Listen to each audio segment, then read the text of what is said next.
Додека властите уверуваат дека нема ништо спорно во увозот на отпад, организациите обвинуваат дека не се води контрола за тоа што се внесува во државава. Од Сдруженијето О2 алармираат дека депонијата Дрисла располага со стари машини, а тоа според нив е дополнителен проблем, затоа што таа е најголем увозник на отпад. Зошто Италија ни го дава на нас отпадот ако може да го искористи за сопствените потреби?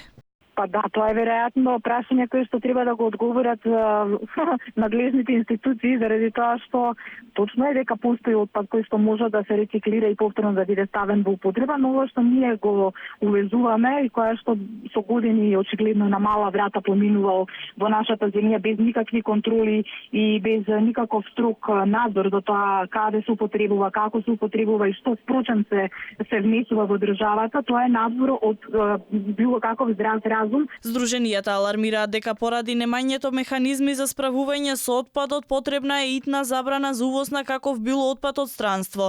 На отпор најде и нацрт законот за справување со отпадот поради неговата недореченост и недефинираност. Од друга страна УСИ призна дека увезува ѓубриво од Италија, но тој се користел како енергенс. На ова следеше остра реакција од Движењето за чист воздух, кое за во среда најави блокада на цементарницата.